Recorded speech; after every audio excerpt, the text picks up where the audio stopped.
Good evening, Feely and Ori. I think you guys just watched Auntie Cece and Uncle Brian get married. That's a very exciting evening, but now it sounds like it's time for bedtime. So, I've got a Curious George story this evening to put a bit of a break in the Spider-Man stories, but if you want more Spider-Man for tomorrow, let me know, and I will make another Spider-Man one. Where we left off with Curious George was Chases the Rainbow. So here we go. Curious George chases the rainbow. It was a beautiful day in the country. Steve, Betsy, and their dog Charky were visiting from the city for the first time. George couldn't wait for their outdoor adventure to begin, but first they had to unpack. When Betsy dropped her books, George saw something amazing. "That's a rainbow, George," said Betsy. "See the pot of gold at the end? And the leprechaun? Rainbows are always the same. 7 colors: red, orange, yellow, green, blue, indigo, and violet." While Betsy told George about rainbows, the man helped Steve prepare for a hike. "Have you ever seen any wild animals?" Steve asked. "We've got skunks and deer. I've seen a moose or two," the man replied. "A moose," Steve said. "Now there's something you don't see in the city."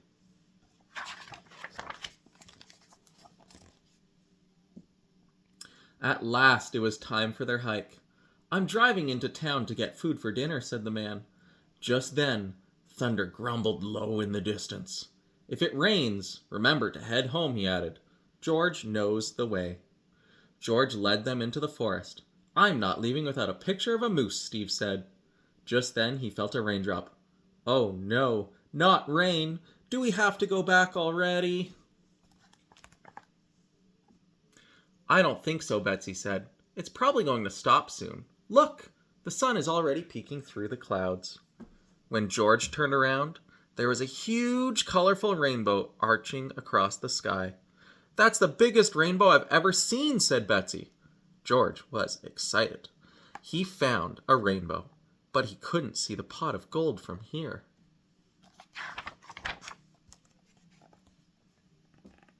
"I'm climbing this tree to take a picture," Steve said. George needed a better view too. He knew if he was going to find the pot of gold, he needed to get closer. George ran off in search of the rainbow's end with Charky close behind. "Charky! George! Wait!" Betsy yelled, chasing them through the rain. When Betsy finally caught up with them, George tried to explain that he had wanted to reach the pot of gold.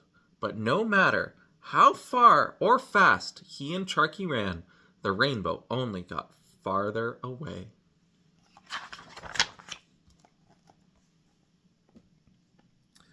"The leprechaun with a pot of gold is just a fairy tale," said Betsy, "but I guess it couldn't hurt to look just in case." They hadn't gone far when something small and green hopped through the bushes. Could it be the leprechaun? George thought he must be getting close to the pot of gold now. But it was only a green frog. Usually, George would be happy to meet a frog, but it was no leprechaun.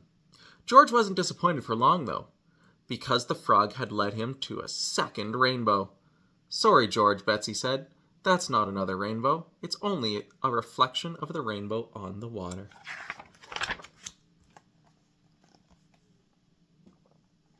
Meanwhile, Steve realized he was lost. Suddenly, something moved in the bushes. "A moose!" Steve shouted, snapping a picture. But the moose didn't like Steve's loud voice or his camera.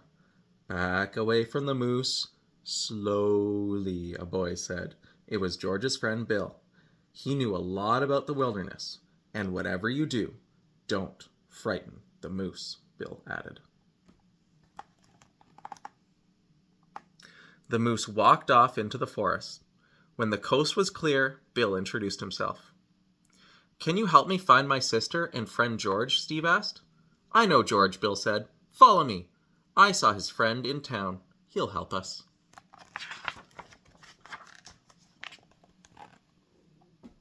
"Steve," said the man, "where are Betsy, Charky, and George?" "We got separated in the woods," Steve said. "George saw a rainbow and they ran off. If I know George, I bet he went to find the gold at the end of the rainbow. I have an idea to help him get home," the man said. George and Betsy were trying to find their way home. Suddenly, Charky began to bark. Something was glowing from the end of the rainbow. It must be their pot of gold. They raced towards the light. "George, over here," called the man with the yellow balloon. He was standing on the roof of their house, holding a bright, shiny balloon that was wearing a very familiar yellow hat. George was happy to be home with his friends. There was no pot of gold, but he knew he had found the real treasure at the end of the rainbow, his friends and family. The end.